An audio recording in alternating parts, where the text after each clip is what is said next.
Assalamualaikum warahmatullahi wabarakatuh. Salam sejahtera bagi kita semua. Salam sehat. Semoga kita dalam lindungan Allah Subhanahu wa Ta'ala, Tuhan yang Maha Esa. Teman-teman, sahabat-sahabat yang saya banggakan, pada kesempatan kali ini saya akan membahas terkait dengan identitas nasional. Setiap bangsa memiliki karakter dan identitasnya masing-masing.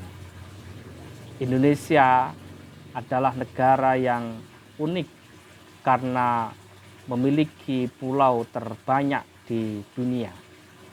Negara tropis yang hanya memiliki 2 musim.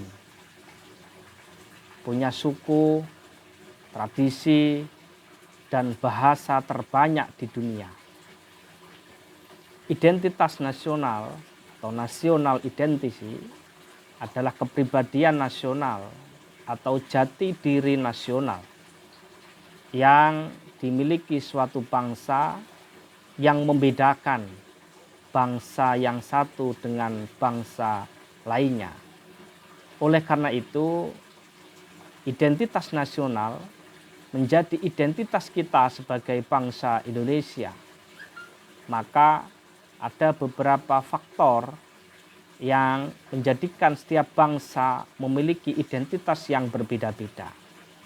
Kita mempunyai keadaan geografi, ekologi, demografi, sejarah, kebudayaan, dan watak masyarakat yang berbeda-beda. Perbedaan-perbedaan yang ada itu disatukan melalui identitas nasional. Di dalam sejarah kelahirannya faham nasionalisme Indonesia, kita tahu diawali dengan gerakan namanya Budi Utomo tahun 1908, di mana gerakan Budi Utomo ini berbasis subkultur Jawa. Kemudian pada tahun 1911 ada perkumpulan namanya Serikat Dagang Islam. Kaum entrepreneur Islam sekaligus mempunyai muatan-muatan politis. Ada organisasi kemasyarakatan namanya Muhammadiyah tahun 1912 sebagai subkultur Islam modernis yang bersifat sosial. Ada juga Nahdlatul Ulama yang menjadi subkultur santri dan ulama. Ada Jong Ambon, ada Jong Sumatera, dan lain sebagainya. Pergerakan nasionalisme yang berjati diri Indonesianis. Dari gerakan-gerakan, baik gerakan dari organisasi sosial, profesi, dan lain sebagainya, mempunyai aktualisasi tekad politik yang sama, yang kemudian diwadahi, dimasukkan dalam gerakan namanya Sumpah Pemuda. Kita tahu bahwa keanekaragaman subkultur terkristalisasi melalui core kultur, basis eksistensi nasional state Indonesia, yaitu nasionalisme. Apapun subkulturnya, mereka merasa bernusa satu, berbangsa satu, berbahasa satu, yaitu bahasa Indonesia. Identitas nasional inilah yang harus kita kembangkan sekaligus melekat pada diri kita sebagai generasi penerus bangsa. Identitas nasional ini hakikatnya adalah karakter bangsa. Kenapa menjadi karakter bangsa? Karena memang identitas nasional itu hakikatnya adalah identitas suatu kelompok masyarakat yang memiliki ciri dan melahirkan tindakan secara kolektif yang diberi sebutan nasional. Oleh karena itu, dari arti yang sangat luas, karakteristik kejiwaan, akhlak, budi pekerti, tabiat yang membedakan satu orang dengan orang lain hakikatnya tidak menjadikan alasan bagi kita untuk tidak bersatu. Karakter bangsa dapat diartikan sebagai watak khas bangsa Indonesia yang membedakan bangsa Indonesia dengan bangsa lain. Oleh karena itu, Indonesia sebagai masyarakat yang termasuk kondisi negara berkembang paling tidak mempunyai 3 masalah pokok. Yang pertama adalah national building, adalah masalah yang berhubungan dengan warisan masa lalu. Bagaimana masyarakat yang beragam berusaha membangun kesatuan bersama. Kita tahu di Indonesia ada Jawa, Kalimantan, Sumatera, Sulawesi, dan lain sebagainya. Dan itu adalah peninggalan nenek moyang kita. Tetapi perbedaan pulau, ras, suku, agama tidak menjadi alasan bagi kita untuk tetap bersatu. Tantangan kedua bagi Indonesia adalah stabilitas politik. Ini adalah masalah yang terkait dengan realitas saat ini, ancaman disintegrasi. Kita tahu bahwa ada kelompok-kelompok yang ingin mengancam stabilitas politik dengan cara upaya-upaya ingin memisahkan diri dari negara Republik Indonesia. Yang nomor 3 adalah masalah pembangunan ekonomi. Ini masalah yang terkait dengan masa depan, yaitu masyarakat yang adil dan makmur. Maka pembangunan ekonomi itu harus merata dari Sabang sampai Merauke. Karena proses kemerdekaan yang kita dapat adalah proses kemerdekaan bersama-sama. Tidak hanya orang Jawa, tidak hanya orang Sumatera, tetapi juga orang Papua, orang Sulawesi, orang Kalimantan, dan lain sebagainya. Maka bicara identitas nasional, maka kita akan membahas juga terkait dengan karakter khas bangsa Indonesia. Apa karakter khas bangsa Indonesia? Yang pertama adalah ramah dan santun. Bangsa Indonesia memiliki karakter khas dibanding dengan bangsa lain yang ramah dan punya sopan santun. Keramahan tersebut tercermin dalam sikap mudah menerima kehadiran orang lain, sehingga banyak bangsa lain yang datang ke Indonesia merasa nyaman tinggal di Indonesia. Ketika ketemu dengan seseorang, mengucapkan selamat pagi, selamat siang, selamat malam, punten, monggo, dan lain sebagainya. Inilah khas bangsa Indonesia.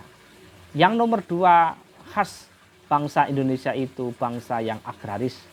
Sebagian besar penduduk Indonesia ini bermata pencarian sebagai petani. Sistem kemasyarakatan di sebagian besar suku di Indonesia adalah sistem paguyuban.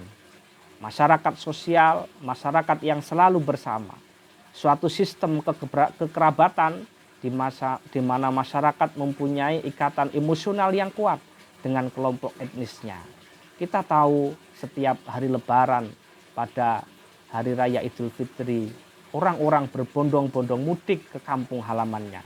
Karena memang itulah khas bangsa Indonesia. Yang nomor 3, memiliki identitas bangsa yang kuat. Warga Indonesia selalu mementingkan identitas nasional yang tercermin pada bahasa nasional, bendera, lagu kebangsaan, lambang negara, gambar Garuda Pancasila, dan lain sebagainya. Inilah yang menjadi kekhasan kita. Yang nomor 4 adalah religius. Bangsa Indonesia adalah bangsa yang religius, yang humanis, menyukai persatuan, kekeluargaan, bermusyawarah, dan lebih mementingkan kepentingan bersama. Itulah khas bangsa Indonesia.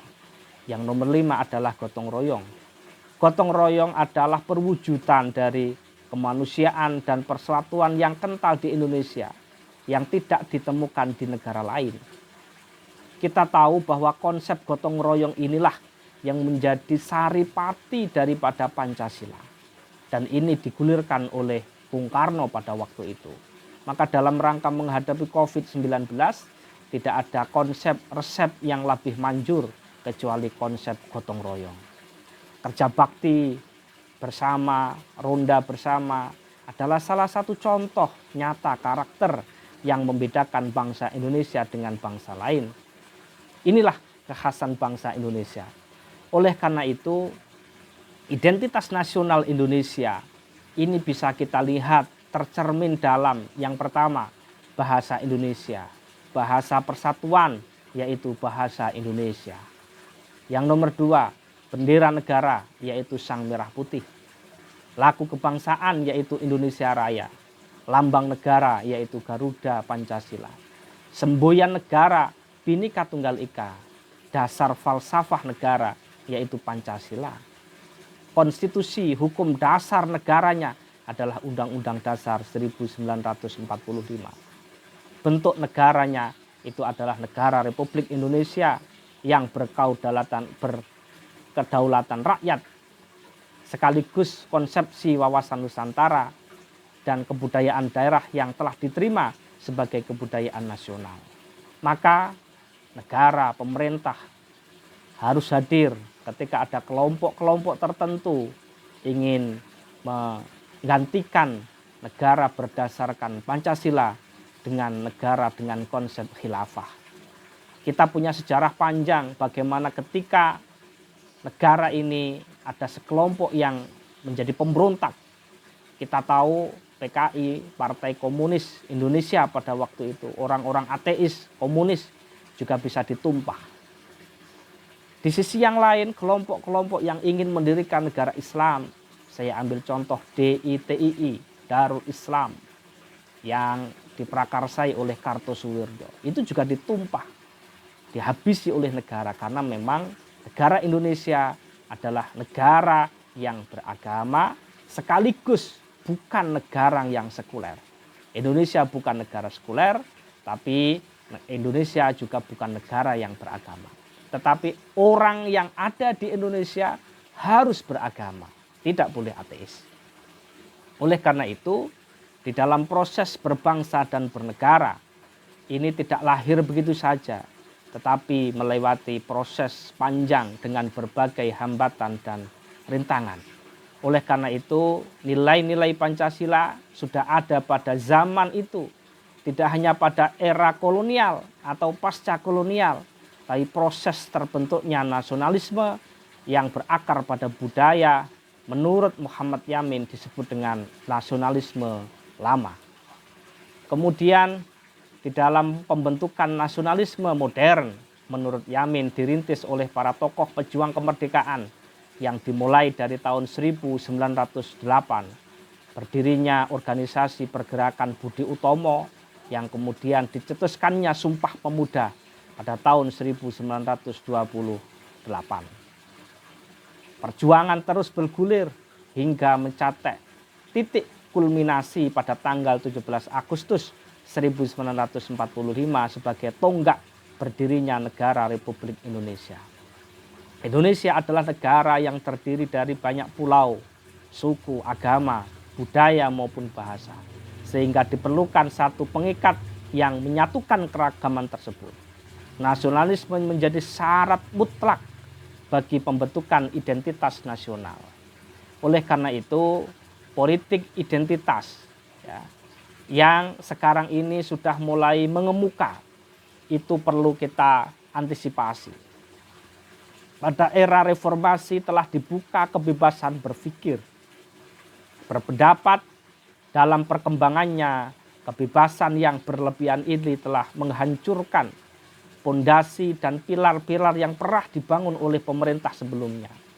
Masyarakat tidak lagi kritis dalam melihat apa yang perlu diganti dan apa yang perlu dipertahankan. Ada euforia untuk mengganti semuanya. Perkembangan lebih lanjut adalah menguatnya wacana hak asasi manusia dan otonomi daerah yang memberikan warna baru bagi kehidupan berbangsa dan bernegara. Meskipun ada sisi positif dan negatifnya. Oleh karena itu, perjuangan menuntut hak asasi menguat. Perjuangan tersebut muncul dalam berbagai bidang dengan berbagai permasalahan seperti kedaerahan, agama, partai politik. Mereka masing-masing ingin menunjukkan identitasnya sehingga tampak kesan ada dalam tanda petik perang identitas. Munculnya putra daerah, organisasi keagamaan baru, lahirnya partai-partai politik yang begitu banyak. kalau tidak hati-hati dapat memunculkan konflik identitas. Sebagai negara, bangsa, perbedaan harus dilihat sebagai realitas yang wajar dan niscaya. Untuk itu perlu dibangun relasi yang berhubungan keagamaan sebagai upaya membangun konsep kesatuan dan keragaman. Eksistensi Pancasila diniatkan untuk itu, yaitu sebagai alat pemersatu. Politik identitas bisa bersifat positif, tetapi juga bisa bersifat negatif. Bersifat positif berarti menjadi dorongan untuk mengakui dan mengakomodasi adanya perbedaan. Bahkan sampai pada tingkat mengakui keistimewaan suatu daerah terhadap daerah lain karena alasan yang dapat dipahami secara historis dan logis. Tetapi dampak negatifnya ketika terjadi diskriminasi antar kelompok satu dengan yang lain, misalnya dominasi mayoritas atas minoritas, dominasi bisa lahir dari perjuangan kelompok tersebut dan lebih berbahaya lagi apabila dilegitimasi oleh negara. Negara harus mengatasi setiap kelompok dengan segala kebutuhan dan kepentingannya, serta mengatur dan membuat regulasi untuk menciptakan suatu harmoni. Jangan sampai negara yang sudah merdeka ini kita perjuangkan kemudian tercerai-berai karena kepentingan-kepentingan daerah tertentu saja. Terima kasih, kurang lebihnya mohon maaf. Salam sehat, semoga kita selalu dalam lindungan Tuhan Yang Maha Esa. Terima kasih. Assalamualaikum warahmatullahi wabarakatuh.